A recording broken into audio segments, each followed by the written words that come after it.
What it do, guys? Today we're going to be doing a video on removing the steering limiters that come factory in the Mustang S550s and probably a lot of cars, but we're going to be taking them off of this car. I've got a 2019 GT Performance Pack. So we're going to be taking the rack limiters off, or steering limiters off, and eventually we're going to be putting on steering rack spacers, so it's kind of like a 2-for-1. But I wanted to see, like, individually, if you just took the limiters off and then if you add the spacers, like how much do the limiters give and then how much extra do the spacers give. And I think a lot of people do that at the same time, which makes sense. You're gonna be down there, you might as well just do it all at one time, you know. But I was curious, you know, so we actually go through that in this video. And anyways, I hope you enjoy it. I hope you find some good information here. Anyways, if you like what you see, if you want to see more, or you got some questions, please like it, man. I mean, it just takes a quick second. Helps me out a little bit, and lets me keep doing some stuff like this, and keep sharing it with you guys. Anyways, enjoy the video. I'm underneath the car right now, and we're gonna get a good look at that rack limiter. So if you follow this tie right in over here, you're gonna want to take this clamp off. It's right here. It's holding the boot on. I've already loosened mine. Once you pull that off, there'll be another little clamp over here. I've already removed that as well. It's just one of these guys. You'll be able to slide this boot down. A little finagling, and there you go. That is your steering limiter. So you're gonna want to remove that out the way there. It's a quick little tidbit before I actually get started. My camera angles suck. I'm using a phone. I'm by myself, so it's not the most perfect views and all that. So just take that into consideration when you're watching it. So I'm out here just kind of laying on the floor myself doing it. So I think you get the gist of it. You can kind of see what I'm doing there. But if the views are kind of messed up, that's why. You know, I apologize. If this is something that really takes off or people are interested in it, I'll invest in a little bit better situation. But as of right now, this is kind of what I got to work with. So back to your video. Prying that off with a screwdriver. I kind of got a wedge in here and just kind of prod it. Use some leverage to get it off there. Now that it's loose, you actually want to cut it off. There's probably many ways you can do this, but I don't have a lot of tools with me, so I'm gonna use what I got, and I'll report back to you seeing how I did it.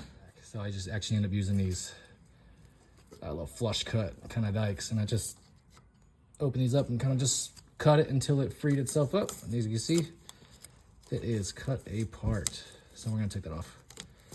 See if I can do that one-handed.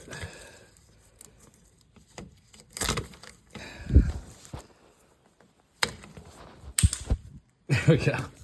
Not quite one-handed, but there's the part. I'll get a measurement on that and see how much space that actually is that it's limiting you. It looks like a pretty decent amount. Yeah. First thing I'm gonna do is get this little clip off of here. Just loosen it just enough. Pry it off. Using a screwdriver, putting it inside that little connection point there. All right. Not quite.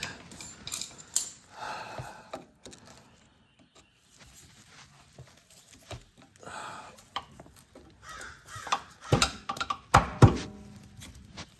right.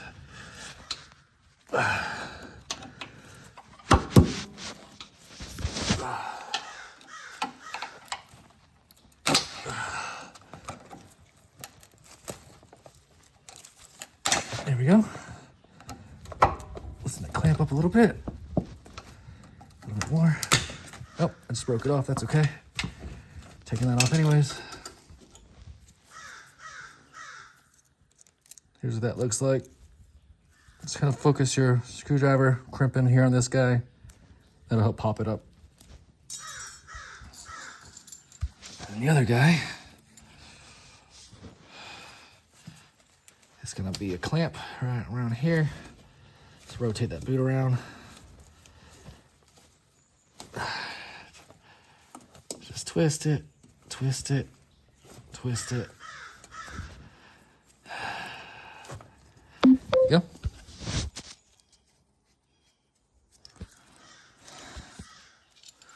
Okay, once you're there, grab this guy, slide it down, boom, boom, boom. And then from here, you gotta kind of just force it over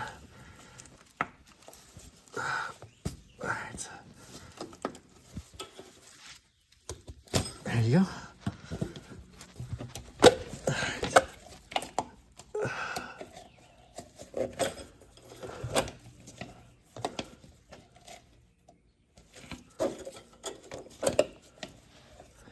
All right, so this one, it's actually in the rack. I don't know if you can see that. If I can get that in there better.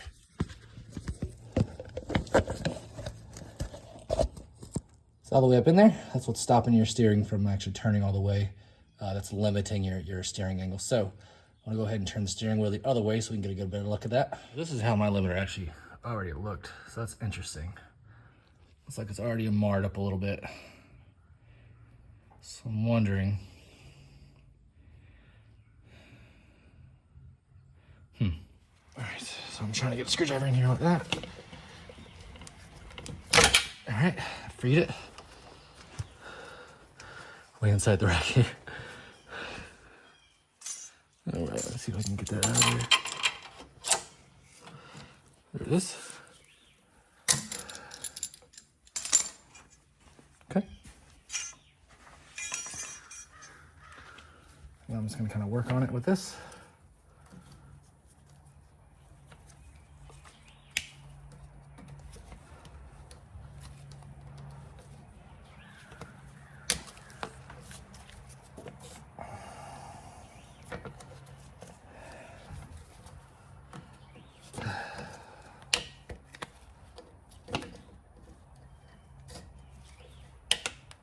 It doesn't really matter how you get it off, just get it off.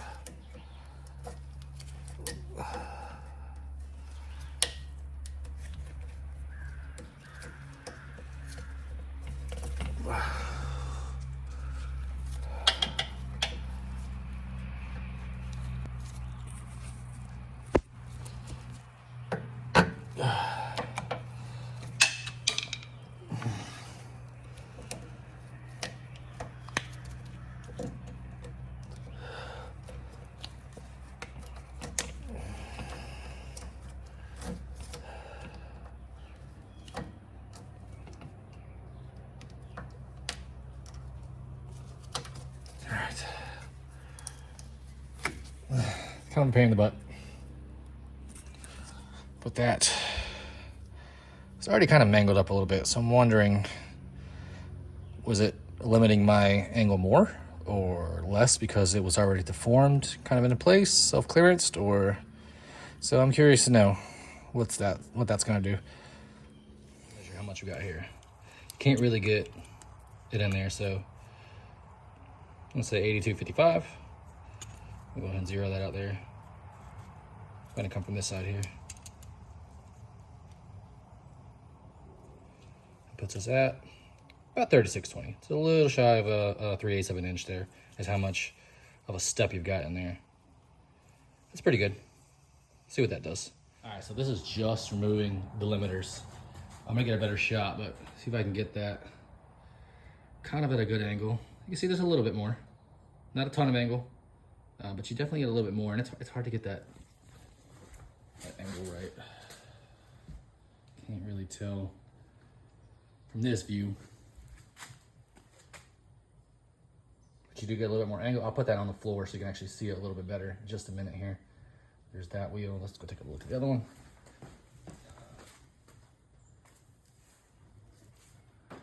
Yeah, same thing here. It's really difficult to tell from up in the sky, up in the air here.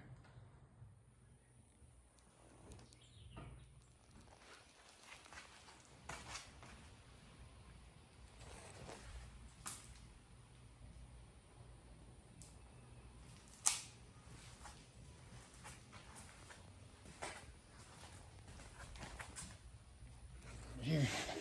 This is the passenger side. We got turned all the way to the right. We do not have much clearance here. That's about it. That's just what the limiters removed. There's no rack spaces or anything like that. Now I do have the performance pack with the 19s. So maybe you have a little bit more room if you've got the 18s. But that is the closest, that's the closest spot that I've seen so far with doing this. So nothing actually rubs, but that gets pretty damn close right there. I'm gonna take this off, see if we can get a good measurement for some DIY rack spacers. A little tight.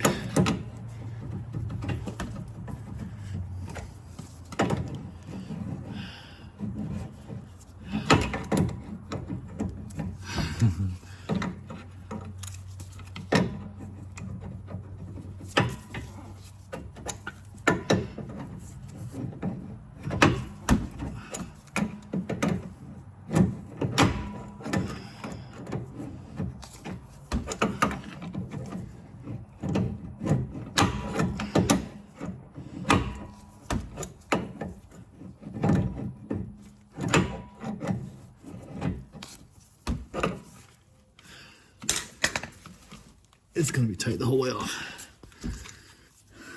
There's actually enough to get some measurements here, so I'm gonna grab a couple measurements. First thing I wanna measure is the OD of the screw here. I'm gonna be that size or smaller. Okay.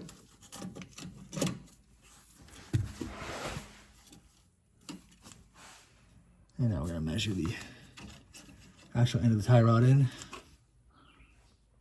Okay. Awesome. So I was hoping something would work out of these pieces that I had here that I just had left over, but it's not quite the right size. So that is unfortunate. I don't have a lathe or anything or a drill press to turn these out. I can take them to work and finish them out there. But I was hoping to kind of put these on today, but that's okay. I'll update you guys in another video and see what we can do. Didn't actually have anything that I can use for the rack spacers here. I'll have to make some tomorrow, put the car back up on the jacks and put them on. But I did loosen the tie rod about the distance I thought that the rack spacers would be. It's about the way, about the distance I like them. And this is what I've got, just as a quick show and tell little test. So that's actually quite a bit of angle. For basically free. I mean, if you've got a drill press or a lathe and just any kind of bar stock around, this is something that you can actually make at home or at work or something. This is basically free. However, you do rub a little bit here on the inside. That is just on the fender liner here, so that's something you can remove. But I don't see anything major actually rubbing besides that. Let me see, let's get down here. Shimmy my way in.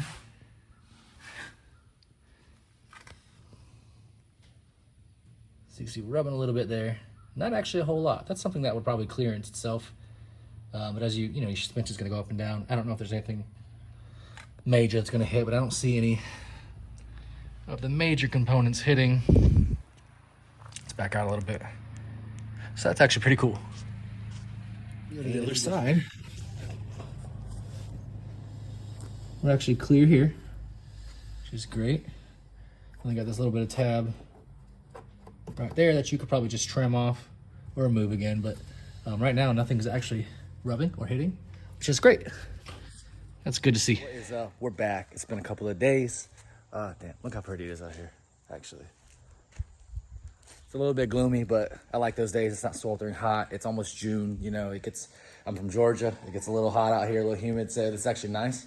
Come out here, work in the garage in a comfortable environment, so that's awesome. I actually did end up making the rack spacers, I think, that will fit. So I took the measurements. I haven't tried them on yet. They should go.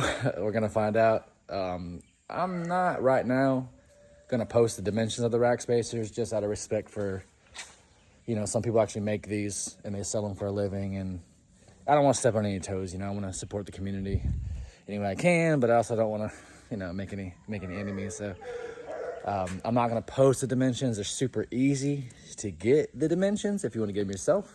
I kind of showed you how to do that in the video. If you have any questions, you can drop a comment. I'll reply to it. Yeah, anyway, so we're gonna be doing that today. We also got another project kind of in the works, something that maybe I want to make and sell eventually.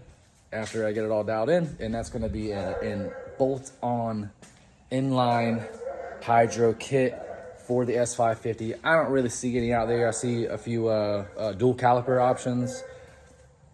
Dual caliper's awesome. That's the way I'd go, you know, but sometimes an inline setup is gonna get you what you need for way, way cheaper, you know, a lot less involvement. You gotta add anything extra. You just kind of splice what's already there.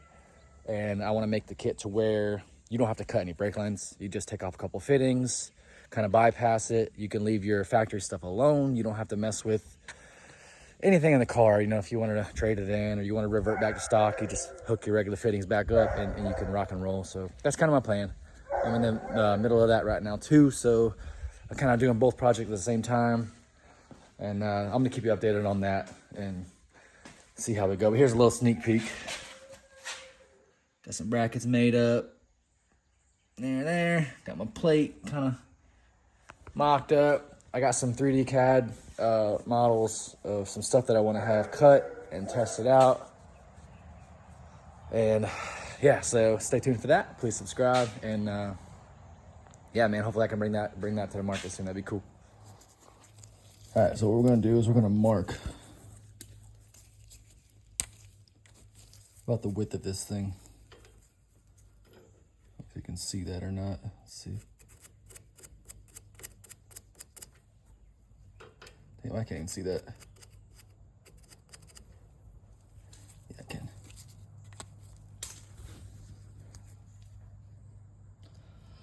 I want to put the tie rod in about that much to make up for the spacer. Yeah.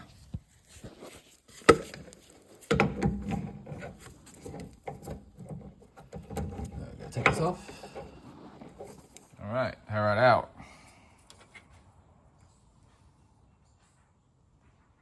See. All right. Let's try to put that back in there. Got enough threads. All right. Be right back. Putting that spacer on. I got the tire turn right now. And I went ahead and adjusted that nut for the thickness of the spacer. I know I'm gonna need an alignment, but that should get me close. But I wanted to show you this. It actually rubs, which is quite unfortunate. So these have no spacers on the wheels. I'm gonna go ahead and finish it up, do the other side, and then I'll just look into getting some spacers because that's no bueno. I'm gonna just be careful how much you turn, and I'm gonna go ahead and finish the other side up though. I'll get some, like I said, just get some spacers to fix that up. But I just wanted to show you that just in case you guys are wondering if it'll rub. It will rub. And these are just the thickness spacers that I actually made. So if you buy the ones off the shelf, they may or may not rub. I don't know. But mine do. So I'm gonna finish up. Just want to show this one more time. I put a mark on it. I'm gonna basically pull this nut to about where that mark is at. In other words, so this fits inside. Just like that there. I'm going to tighten that up to close that gap up. That should keep you really close. I'm gonna set you guys down. We'll go over there and turn the wheel left and right. See if you can see anything.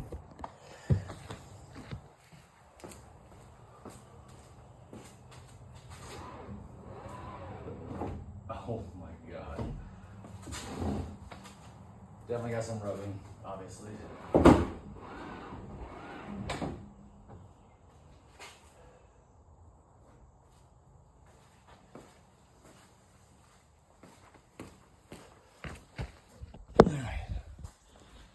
Let's go take a look.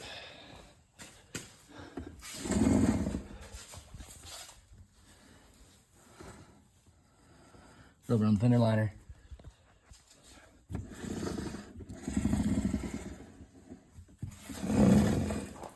Not super worried about it if that's the only thing rubbing, but I am worried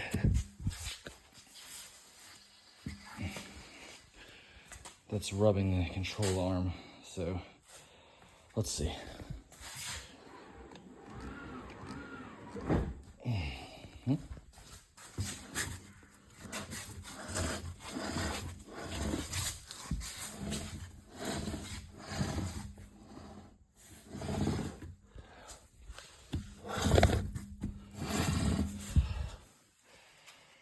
Well, figured I'll drop it down. Let's take it for a ride and see how she rides, I guess.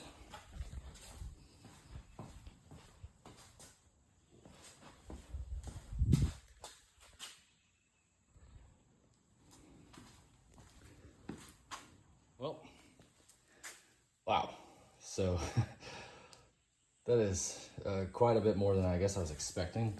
I was expecting a few degrees, maybe not something quite as noticeable, but that is not bad. I don't know if it's gonna drive well like that. I guess it might be too much. I guess we're gonna find out. I'm definitely gonna have to get some spacers for sure. I don't want to tear anything up. I like my wheels. I want to keep these as kind of my daily driver wheels, and I want to get a set of drift spares for all four so I can just tear them up and not have to worry about it.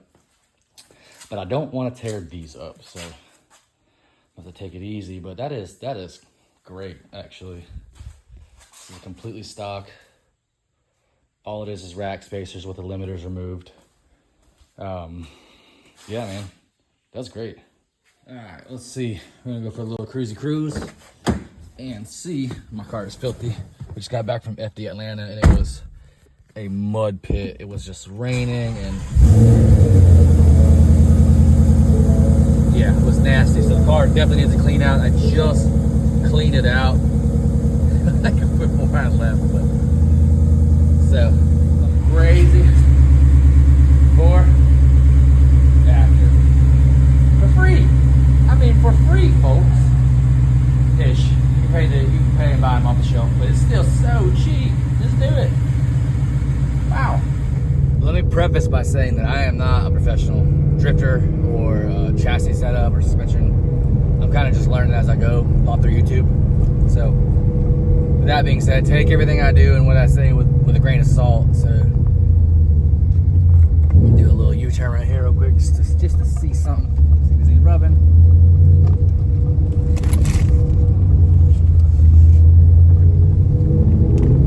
This car's coming. All right, so I just did a little. They're probably looking at me like I'm crazy. I just did a little loop, and it feels crazy how much of a difference it makes. Granted, I've never actually had an angle kit, right? I've never had 70 degrees of angle, 60 degrees of angle. So from factory to this, it's a big difference. Like, it's noticeable. And I know when you put a mod on or you do something to your car, you come in with like huge optimism, like, oh, I know that that cold air intake, like I can feel the horsepower gain, and you know, can you not? I don't know, but I really do feel like this makes a big difference. Like, you can actually physically tell, so that's cool. I love getting my hands dirty. I love getting in there and doing things myself. I love buying stuff off the shelf. Like, I love ordering, you know, $3,000 worth of parts and installing. That's fun too, but it's not always practical for me. And I'm a machinist by trade. I was a welder fabricator for many years, so it's kind of my thing. So it's fun to get down there and you know, take some measurements and to make your own parts and to kind of experiment. It's not fun to do it on a car like this because I actually have a car payment on this car. It's a fairly decent car payment, so it's a little iffy when you go to start doing stuff like that, when you got kind of a lot riding on the line. Like, if it doesn't work out and you kind of mess with the car a little bit, so it's a little sketchy there. These little mods that I'm doing, the rack spacers, the eliminators, no big deal. That's reversible stuff. You can get an alignment, one that'll fix obviously any toe problems that you just made for yourself, but you can take them off. You can take the rack spacers off, put the tie rods back in the normal way. It's completely reversible. The hydro, I'm going to be installing a hydro in here. I'm going to do my own kind of hydro kit in line. It's a little different. The main bulk of it will be reversible, right? So I'm not going to cut any of the factory lines. I'm just going to tee in and run lines all the way up to the front there and kind of loop it back. But cutting a hole in the center console is not great, but it also is not bad. I mean, center consoles are probably pretty common. You can probably get one pretty cheap, so I'm not overly concerned about it. The thing comes off in like 5 seconds, so it is what it is. I want to keep my car a street car. I daily drive it, but I also want it to be a good performing car when I do go take it to the track. So that's kind of where I want to lie. I'm right in the middle of those two. That's what everybody says, right? You turbo your car, you're like, oh, I only want like 5 pounds of boost. I'll be happy with that. And then it's like 7, and then it's 10, and then it's, you know, that's how it goes. But luckily, I'm limited by funds, by money, so I think we'll be okay. My last car, I had an E46 with the LS swap. I did all the work myself. That would have been a cool car to just go crazy hog wild with and just like do whatever, because it was an extra car, right? It wasn't my daily driver. This one, not so much. I want to keep it kind of mild. So anyways, that's where I'm at. I'm driving the car right now. Obviously, I've just been rambling on and on and on. It's driving fine. It's not veering one way or the other. It's doing pretty good. It's driving pretty smooth. I haven't really tested anything out yet, but I did. I have a 4-way stop right next to my house, and I could barely clear it before without going off on the road. It's kind of a tight road. I live kind of in the middle of the country, and I was able to do a pretty tight circle right in the middle of it without even getting close. So that's crazy. Like, I know some of you guys probably have angle kits, or you probably driven a car with an angle kit, and you're like, whatever, dude. You probably got factory angle for some cars, you know. But for this car, from going from what it was to what it is, it's a huge difference. Like, it's exciting, and I'm digging it. I love it. I hope this works out good. I hope maybe you guys find some value in this. If you're out there with a stock S550, it's a super fun car to drift. Like, not that I have much experience in anything else. I have a little bit of experience in the E46, but it wasn't really set up right. I just finished building it and dyno tuning and everything. I put coilovers on it, so I never lined anything. It was probably all out of whack, you know. The coilovers weren't the right stiffness for the LS. It was real soft in the front. Obviously, it's a lot more weight. Turbo LS, you know, all this extra piping, exhaust, and 50-pound turbo. Anyways, iron block. So it wasn't quite set up right, so I really don't have a whole lot of experience in any other cars, which is kind of cool. I actually prefer that, because a lot of people struggle going from certain cars to like a 550 with the electric steering. It's a different feel than what you used to. Well, I don't really have anything to baseline off of, so I'm not really used to anything. So I think that's kind of cool for me. You know, if I ever switch to another car that has some more self-steer or hydraulic steering, it might be a transition for me. It might be a learning curve. It might be easier. I don't know. But I kind of like that I started with this. That's cool. It makes it kind of easy for me. I'm just learning it once. I'm not like learning it and then relearning on a new chassis type of thing. I hope that makes sense. Anyway, so thank you guys for watching. I appreciate it. Subscribe, because I'm going to be doing a lot more stuff like this, a lot more tinkering, and I think it's going to be some stuff that you're going to find some value in, especially the dad who's got all these other financial responsibilities that can't go out there and buy all this stuff, but they still want to go out and have fun, and maybe you're not a dad, but you're still broke like me. But I hope you find some value in it, man. There's probably a lot of things that you can do yourself for minimal money and improve a lot. Not only that, but you get your hands on the car, you get to know it a little bit better, and I think that's always valuable, man. It's always good to know your car better in case something happens. You kind of know your way around it, what to expect. So that's cool. So anyways, thanks guys for watching, and I know everybody says this, but just subscribe, man, if you can. It hurts you none. It doesn't affect you at all, but it would help me tremendously. That's gonna help me keep doing kind of these little things here and there, so you guys can come back and find some value in it. So anyways, I would really appreciate it. A like would be cool. If you want to leave a comment, I have no comments on my videos yet, so it would be nice to, you know, kind of interact with some of you guys a little bit. So anyways, thanks for watching. Catch you next time. Adios.